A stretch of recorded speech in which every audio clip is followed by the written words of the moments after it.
ये शिव का जागना मेरे मन में मेरी घोषणा के साथ शुरू होता है। ये जो शुरू हुआ है तो ये पहले प्रारंभिक अवस्था में है, तो विचार है, एक विचार, एक सोच जो हमने ग्रहण किया है। आपने कहा और मैंने ग्रहण कर लिया, मैंने कहा और आपने ग्रहण कर लिया। तो ग्रहण करने के लिए तो कोई पात्र होना चाहिए, कोई पात्र होगा तभी ना हम ग्रहण कर सकेंगे। हम अगर पानी का जग लाए और जग में पूरा पानी भरा हो, हम कह रहे हैं कि लीजिए पानी पी लीजिए, तो क्या जग से पानी पिएंगे? आप कोई ग्लास लाएंगे, कोई कटोरी लाएंगे, हाथ की अंजूरी से पिएंगे, पात्र बनाएंगे ना, किसमें पानी गिरेगा? तो हमारा मन ही वो पात्र है जिसमें हम अपने गुरु की दया को ग्रहण करते हैं। महादेव का ज्ञान जब हम में उतरेगा तो कहाँ उतरेगा? मेरे मन में उतरेगा, क्योंकि मन जो है सूक्ष्माति सूक्ष्म है, इसलिए सूक्ष्माति सूक्ष्म शिव की सत्ता का ज्ञान उतरेगा तो सूक्ष्म चीजों पे ही उतरेगा। जिस तरह हमारा दिल है, इसको मशीन से देखा जा सकता है, आंख से तो नहीं दिखाई देता, शरीर के अंदर है, परंतु इस दिल को, इस हृदय को, हार्ट को मशीन से देखा जा सकता है। परंतु मशीन से दिल को देखा जा सकता है। स्थूल है, स्थूल का अर्थ होता है जो दिखाई दे, जो आप जिसको छू सकिए, जिसको देख सकिए, जिसका स्वाद ले सकिए, जिसको कानों से सुन सकिए, सांस से जिसकी गंध ले सकिए, ये पांचों ज्ञानेंद्रिय काम करती हो तो वो स्थूल कहा जाता है। परंतु जहां मेरे ये पांचों चीजें काम नहीं करती हैं, उसको सूक्ष्म कहा जाता है, लेकिन वो मशीन से दिखाई दे सकती है। तो दिल मशीन से देख सकते हैं हम, परंतु इस दिल में भावना है, इस दिल में भाव है, जो हम कहते हैं कि रूह है, महसूस करती है। ये मेरा दिल महसूस करता है, मेरा दिल ये कहता है कि मैं तुमको प्यार करता हूँ, मतलब मेरा दिल जो है आवाज दे रहा है। ये भाव जो पैदा हो रहे हैं दिल में, किसी के लिए प्रेम का, किसी के लिए नफरत का, किसी के लिए घृणा का, किसी के लिए अपनेपन का, ये भाव जो पैदा होता है वो किस मशीन से दिखाई देता है? ये भाव किसी मशीन से दिखाई देता है? नहीं दिखाई देता ना। देख सकते हैं भाव जो दिखाई तो नहीं देता, परंतु महसूस किया जाता है। शिव का भाव भी हम महसूस करते हैं, और मेरे मन में जो शिष्य का भाव प्रकट होता है उसको भी शिव महसूस करते हैं। तो पहले सूत्र से ही हमारी ये क्रिया शुरू हो जाती है। मन ही मन अपने गुरु शिव को ये कहना, हे शिव आप मेरे गुरु हैं, आप मेरे गुरु हैं, और मैं कौन हूँ? मैं आपका शिष्य हूँ, मुझ शिष्य पर दया कर दीजिए। यहाँ दया शब्द का प्रयोग हुआ है, कृपा शब्द का प्रयोग क्यों नहीं हुआ? क्योंकि कहा गया आज तक कि मोक्ष मूलम गुरुर कृपा, मोक्ष मिलता है जब गुरु की कृपा होती है। कृपा शब्द का अर्थ होता है करो और पाओ, जितना करिएगा उतना पाइएगा। परंतु यहाँ तो हम करने योग्य है ही नहीं। हम में से कितने लोग ऐसे हैं जो शास्त्रों का अध्ययन कर सकते हैं, शास्त्रों को पढ़ सकते हैं रोज? कितने लोग? कितने लोग ऐसे हैं जो बैठकर लाखों मंत्रों का जप कर सकते हैं? इक्का दुक्का ही कोई ऐसा कर सकता है। अमूमन सामान्य जन ऐसा नहीं कर पाते, क्योंकि उनका एक जीवन है जो सुबह से रात तक दौड़ते हुए ही बीतता है, और उस जीवन में गृहस्थी है, परेशानी है, समाज है, परिवार है, अपनी व्यक्तिगत समस्याएं हैं, इतनी चीजें हैं कि वो चाह भी ले अगर, तो उसके लिए संभव नहीं होता। तो कभी हमने शास्त्र नहीं पढ़ा, कभी हमने पुराण नहीं पढ़ा, कभी हमने लाखों मंत्रों का जप नहीं किया, परंतु हमने अपने मन से, अपने हृदय से शिव को पुकारा, हे शिव, आप मेरे गुरु हैं, मैं आपका शिष्य हूं। गुरु अपना गुरु भाव, गुरु अपनी दया देंगे, किस पे देंगे?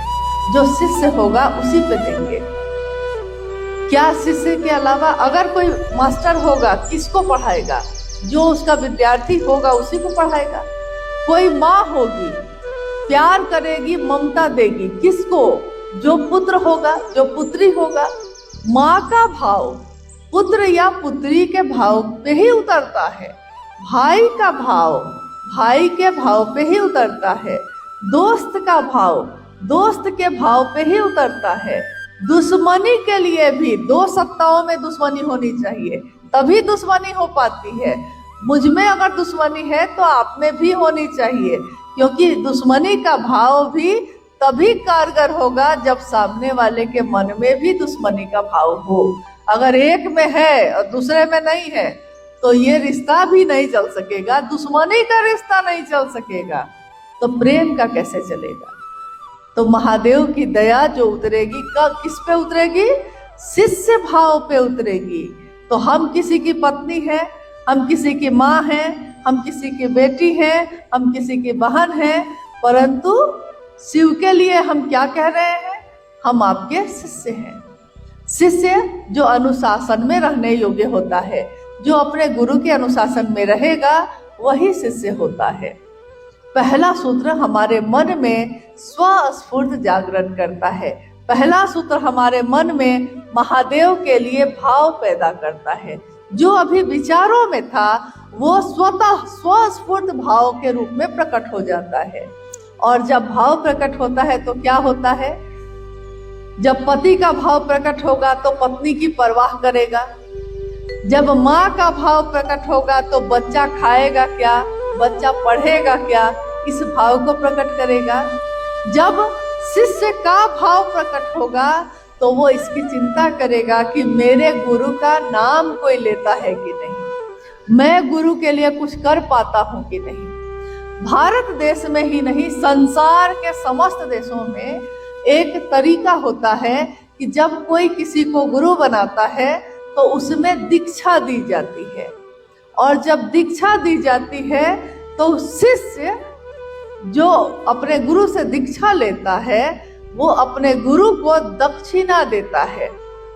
आपने ये सुना होगा, हमारे आपके यहाँ होता भी रहा है ऐसा, कि कोई भी शरीरधारी गुरु को हमने अगर गुरु बनाया है तो हमको वो कोई कान में मंत्र देंगे या फिर कोई क्रिया देंगे, कोई जप करने के लिए देंगे, कोई न कोई क्रिया देंगे। तो जो वो देंगे उसको कहा जाता है दीक्षा। जो अब शिष्य कृतज्ञ है, एहसान मानता है, तो वो भी अपने गुरु को कुछ देना चाहता है। तो हम जो देंगे अपने गुरु को उसको कहा जाता है गुरु दक्षिणा। तो महादेव तो शरीर में नहीं है, शिव तो शरीर में नहीं है। शिव को हम देना चाहेंगे तो क्या दे सकते हैं? महादेव अगर मांग लें तो हम क्या दे सकते हैं? एक घटना बताते हैं।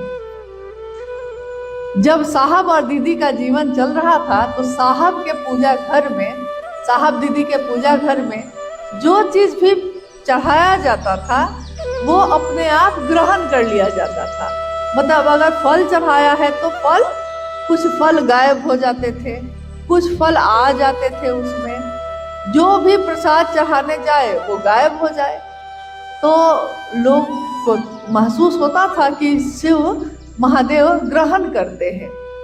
एक दिन क्या हुआ, वहाँ के एक स्थानीय विधायक थे, तो वो साहब के घर आए तो उन्होंने कहा, उनके हाथ में एक चादर थी, रेमंड कंपनी की चादर। तो वो थोड़ी महंगी आती है, अच्छी चादर होती है, तो वो बड़े शौक से खरीद के लाए। पटना में रहते थे साहब उस समय, तो वो विधायक जो है वो बड़े शौक से खरीद के लाए चादर। अपने हाथ में चादर लेकर घर के अंदर आए। उन्होंने साहब से कहा कि हरिंद्रानंद जी, मैंने सुना है कि आपके पूजा घर में प्रसाद चढ़ जाता है, तो मैं आज बड़े मन से ये चादर खरीद के लाया हूँ और मैं सोचा हूँ कि महादेव पे चढ़ाऊंगा। उन्होंने इसी तरह कहा, जिस तरह उन्होंने कहा कि महादेव पे चढ़ाने के लिए सोच के लाया हूँ, उसी तरह भाव में आकर साहब ने भी कह दिया कि जाइए चढ़ाइए। सामने पूजा घर था, उन्होंने कहा कि जाइए और चढ़ाइए। वो चादर को लेकर पूजा घर में चले गए। उस पूजा घर में एक खिड़की थी, हवा का झोंका चल रहा है।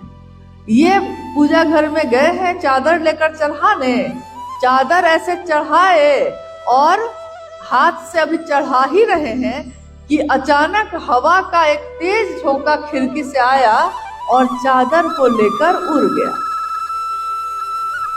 कहाँ चल, खिड़की से ही देखने की कोशिश करने लगे कि कहाँ गई चादर, कहाँ गई चादर। चादर कहीं दिखाई नहीं दी। घबरा के वो पूजा घर से बाहर आए। उन्होंने कहा, हरिंद्रानंद जी चादर चढ़ा रहे थे, चादर तो खिड़की से गायब हो गई।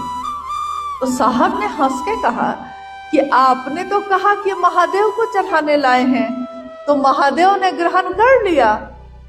इस पे वो घबरा गए। उन्होंने कहा कि मैंने तो महादेव को चढ़ाकर और सोचा था कि खुद ओढ़ूंगा उस चादर को, इसलिए मैं रेमंड का चादर खरीदने गया, इसलिए इतनी सुंदर चादर खरीदी कि मैं, देखिए तो आपके घर में तो लगता है भूत प्रेत रहते हैं, कि चला गया।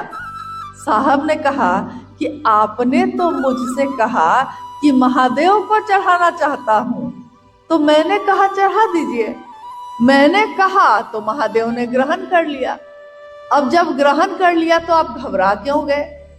उन्होंने कहा, ये तो भारी फेरा हो गया, ये तो मैं अपने लिए लाया था महादेव को। अमूमन हम लोग भी यही करते हैं, चढ़ाते महादेव को हैं, लेकिन सोच कर पहले से आते हैं कि इसका प्रयोग हम ही को करना है, तो हम अपनी पसंद का लेके आते हैं।